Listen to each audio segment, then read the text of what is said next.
In the narrow 21-mile-wide waters of the Strait of Hormuz, roughly one-fifth of the world's entire oil supply and a significant share of global LNG flows every single day.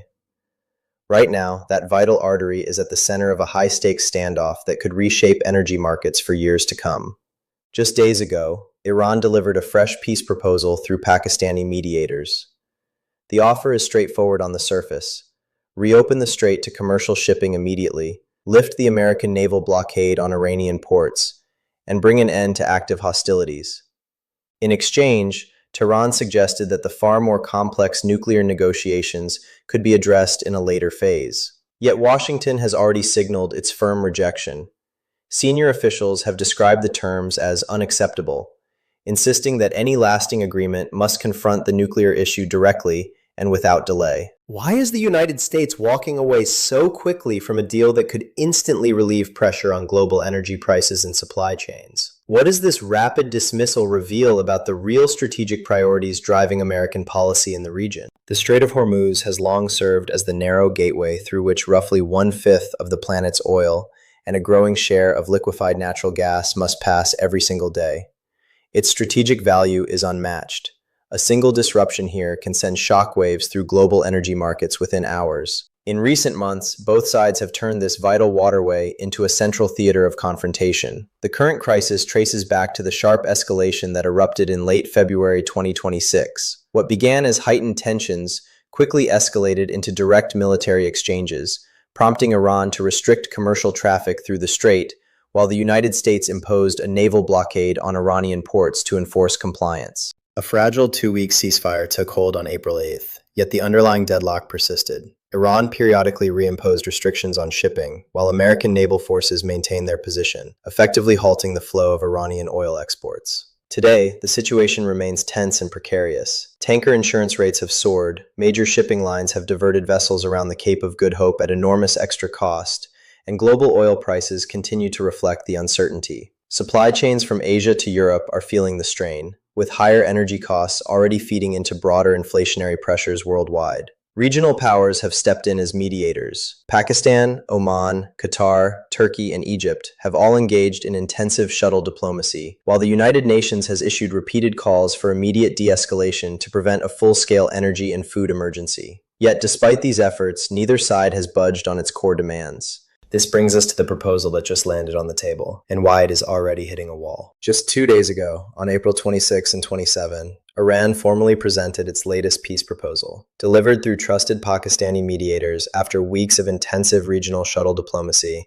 the offer is both specific and strategically timed. Tehran proposes the immediate and complete reopening of the Strait of Hormuz to all commercial shipping, the full lifting of the United States naval blockade on Iranian ports, and a formal extension or permanent end to active hostilities in the waterway. In exchange, Iran has suggested that the far more complex negotiations over its nuclear program could be addressed in a separate, later phase. The United States reviewed the proposal with striking speed. Within hours of its delivery, senior officials in Washington examined the terms in detail. By the evening of April 27, clear public signals had already emerged. The offer, as currently framed, is unacceptable. Spokespeople have stated unequivocally that any lasting agreement must confront the nuclear issue head-on and without delay. Washington's position remains firm. Verifiable limits on uranium enrichment, significant reductions in existing stockpiles, and constraints on ballistic missile development must form part of any initial deal before major sanctions relief or blockade adjustments can even be considered. This swift rejection underscores a core point of friction.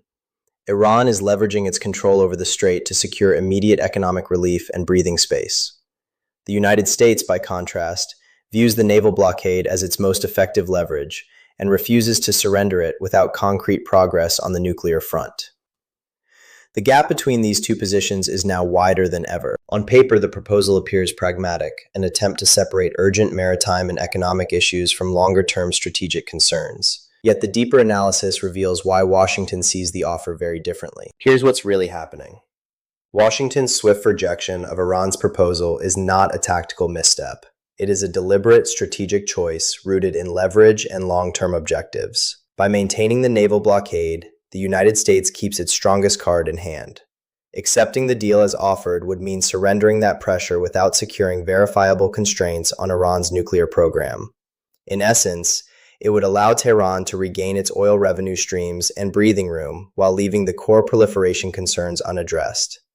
That is a risk the United States has repeatedly signaled it will not take. Tehran, for its part, has calculated the move with precision. By using the Strait of Hormuz as the primary bargaining chip, Iran aims to force an immediate end to the blockade and hostilities first, securing economic relief now and deferring the harder nuclear concessions to a later round when its negotiating position might be stronger.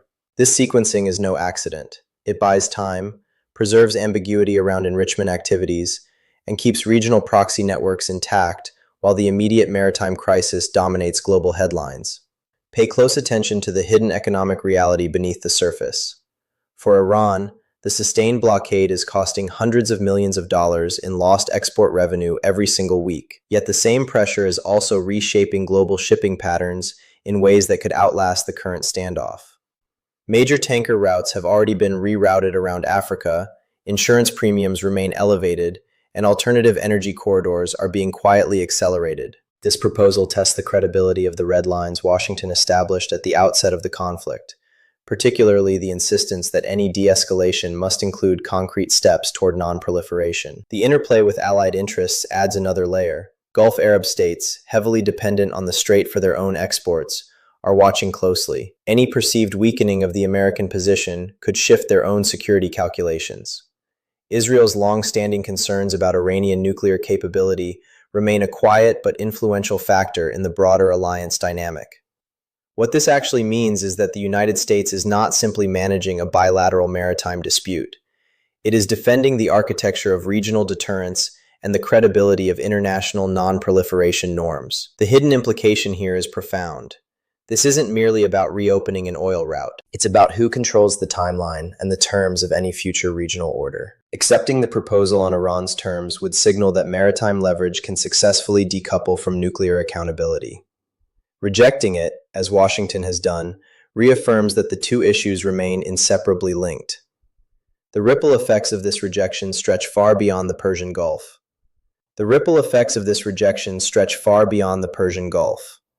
With the Strait of Hormuz still locked in this high-stakes deadlock, global energy markets are facing sustained volatility. Oil and liquefied natural gas prices have risen sharply, placing significant pressure on importers from Asia to Europe. Major shipping companies have rerouted their tankers around the Cape of Good Hope, driving up freight costs and insurance premiums to levels not seen in years. These added expenses are already filtering through global supply chains, contributing to inflationary pressures that affect economies far removed from the Gulf. This standoff is also quietly reshaping international alliances. Russia and Iran have moved closer through recent high-level diplomatic engagements, while China is carefully recalculating its long-term energy security needs in light of the ongoing uncertainty. European powers and Gulf Arab states, both heavily dependent on stable flows through the strait, are intensifying their calls for de-escalation to safeguard their own strategic interests. Wider security risks loom equally large. The persistent threats to freedom of navigation in one of the world's most vital maritime choke points set a troubling precedent for other critical sea lanes. The United Nations has repeatedly warned of the danger of a cascading global food emergency if disruptions worsen, as higher energy costs feed directly into agricultural production and distribution worldwide. What this actually means is that prolonged uncertainty in the Strait of Hormuz is eroding confidence in global energy markets and accelerating efforts toward diversification, whether through alternative pipeline routes, expanded strategic reserves, or faster investment in renewable sources. The stakes here extend well beyond any single bilateral dispute. All of this brings us to the critical question of what happens next. In the coming days and weeks, the trajectory of this standoff will hinge on how unyieldingly each side clings to its core demands.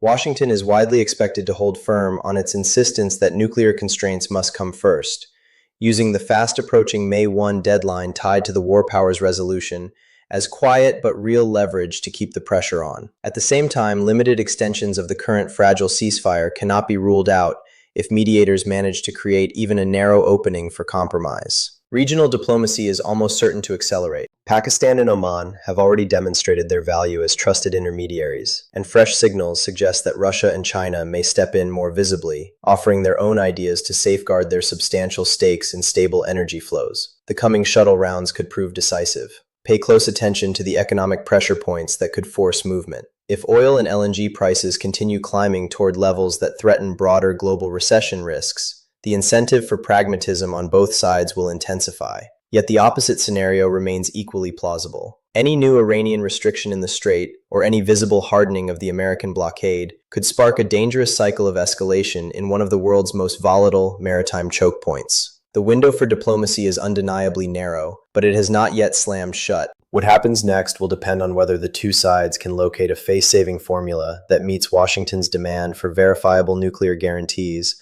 while giving Tehran enough immediate economic relief to justify stepping back from the edge. In the end, this moment could define the trajectory of the conflict for years to come. The swift rejection of Iran's Hormuz peace offer lays bare a fundamental truth. For Washington, the nuclear question remains non-negotiable. Even when immediate relief for global energy markets and economic stability is on the table, the United States has made clear that verifiable constraints on Iran's nuclear program must come first.